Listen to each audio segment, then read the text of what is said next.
बिस्मिल्लाहिर्रहमानिर्रहीम। चैप्टर 18 का 2018 में न्यूमेरिकल नंबर 8 आया हुआ है। इसको सॉल्व करने जा रहे हैं। इसकी थ्योरी में मैं ऑलरेडी एक्सप्लेन कर चुका हूँ। बहुत सिंपल सी थ्योरी है और उसी चीज़ को मैं यहाँ पे सिर्फ परफॉर्म करके दिखा रहा हूँ। देखिए वो कह रहा है कि फोटोन की मिनिमम एनर्जी कितनी होगी अगर हम ट्रांजिशन कराते हैं स्टेट 1 से स्टेट 3 के अंदर। ठीक है कि वो 1 से कहाँ पे जा रहा है, 3 में जा रहा है, तो कितनी मिनिमम एनर्जी होगी। तो मैंने आपको पहले बताया था कि आपने करना ये है कि जो पहले n दिया हुआ उसको आप एन आई कहते हैं और जो दूसरा n है उसको आप क्या कहते हैं, एन एफ कहते हैं। तो वो बेसिकली कहाँ से जा रहा है, आई 1 से जा रहा है 3 के अंदर। तो 1 जो है वो आपके पास एन आई है और जहाँ वो जा रहा है वो एन एफ वो कितना है हमारे पास 3 है।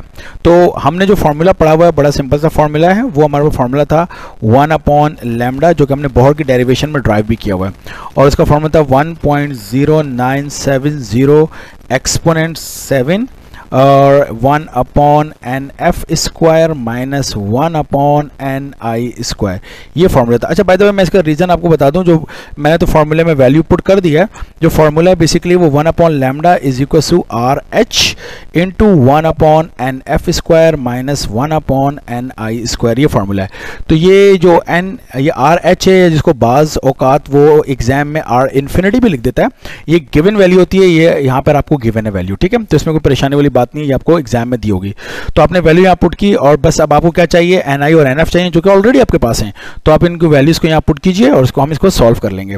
तो देखिए आपने 1/λ अप्लाई किया 1.0970 एक्सपोनेंट 7, 1/nf है जो 3 स्क्वायर, एन आई है जो वो है 1 स्क्वायर। तो यहाँ से हमारे पास जो वैल्यू निकल के आ जाएगी वो किसकी आ जाएगी, 1/λ आ जाएगा।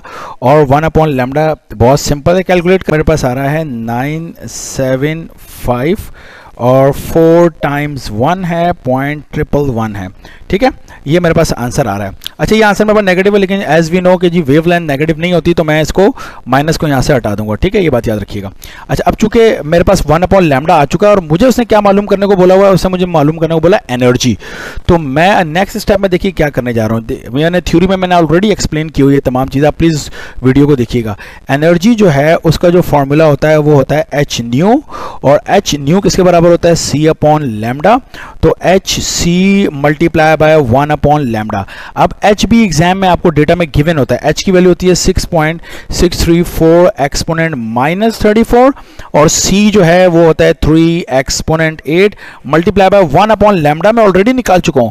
तो ये 1/λ की वैल्यू मैं यहां लाकर पुट कर दूंगा, इस पूरी वैल्यू को इस जगह पे लाके क्या करूंगा, पुट कर दूंगा। तो मैं डायरेक्ट कैलकुलेटर में लिख देता हूं इसको और उसके बाद हम आंसर निकाल लेते हैं, हमारा आंसर आ जाएगा। ठीक है, E is equals to 1.940 exponent minus 18 किस में आ जाएगा, जूल्स के अंदर आ जाएगा।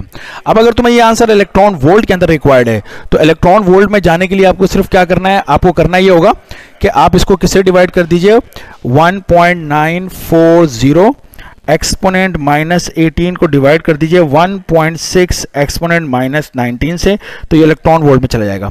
तो बस अब इसको आप डिवाइड कर दीजिएगा, यहाँ से आपके पास ये आंसर निकल के आ जाएगा जो भी है। देखिए divided by 1.6 exponent minus 19, so my answer is 12.129 electron volt. तो दिस इज द आंसर। मेरे ख्याल समझ में आ गया, आसान सी बात है।